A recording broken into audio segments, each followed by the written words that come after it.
आप सभी को मेरे चैनल पर स्वागत है। इन 5 मौके पर घर में नहीं बनानी चाहिए रोटी। जीवन में गरीबी छा जाएगी और धन की बर्बादी हो जाएगी। इससे जुड़ी संपूर्ण जानकारी इस वीडियो में है। वीडियो को एंड तक देखें बिना स्किप किए हुए। धार्मिक शास्त्रों में ऐसे कई दिवसीय के बारे में जिक्र है जिस दिन रोटी बनाना अशुभ माना जाता है। शास्त्रों के मुताबिक कुछ ऐसे दिन है जिस दिन रोटी बनाने से माँ लक्ष्मी और अन्नपूर्णा नाराज हो जाती है।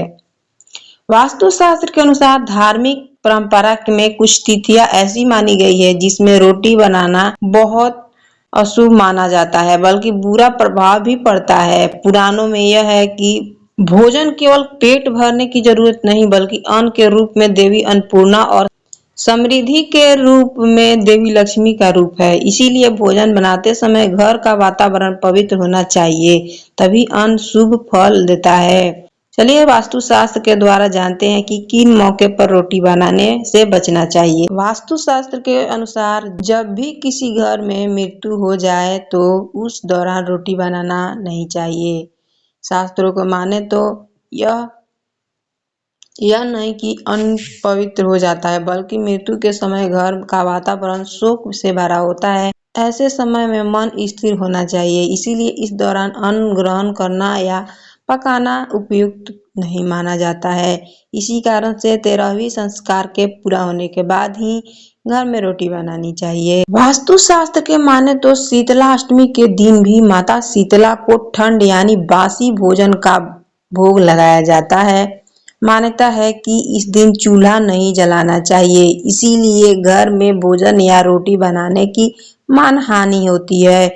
इस दिन माता का भोजन चढ़ाने के बाद वही बासी प्रसाद परिवार के सदस्यों में ग्रहण करें, जिसे शुभ और रोगों से सुरक्षा देने वाला माना गया है। शरद पूर्णिमा के दिन घर में रोटी बनानी नहीं चाहिए। यह वही पावन तिथि है जब माँ लक्ष्मी का प्रकट हुआ था। मान्यता है कि इस रात चंद्रमा की अमृत वर्षा भोजन में दिव्यता घोल देती है, इसीलिए इस दिन खीर और पूरी बनाकर माता का भोग लगाया जाता है। रोटी बनाने से शुद्धता में कमी आती है, इसीलिए वर्जित माना गया है। दिवाली को सनातन धर्म में सबसे महत्वपूर्ण और शुभ त्योहार माना जाता है। मान्यता है कि इस दिन घर घर में माँ लक्ष्मी और भगवान विष्णु का आगमन होता है, इसीलिए दिवाली पर साधारण रोटी बनाने की बजाय विशेष पकवान तैयार किए जाते हैं। कहा जाता है कि इस पवित्र तिथि पर रोटी पकाना शुभता को कम करता है और माँ लक्ष्मी को अप्रसन्न करता है।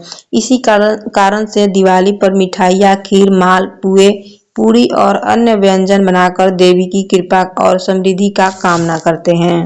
वास्तुशास्त्र के अनुसार श्राद्ध के दिनों में भी घर में रोटी नहीं बनानी चाहिए। इन तिथियों पर पितरों का स्मरण और सम्मान करने के लिए रखा जाता है, इसीलिए साधारण खाने के बजाय पितरों के लिए पकवान बनाए जाते हैं और श्राद्ध से श्रद्धा से अर्पित किए जाते हैं। ऐसा माना जाता है कि इस दिन बनाया गया भोजन सीधे पितरों को पहुंचता है और उन्हें आशीर्वाद में घर में सुख, शांति और समृद्धि बनी रहती है। अगर मेरी वीडियो अच्छी लगी तो चैनल को लाइक, सब्सक्राइब, दोस्तों को शेयर करें। धन्यवाद। राधे राधे।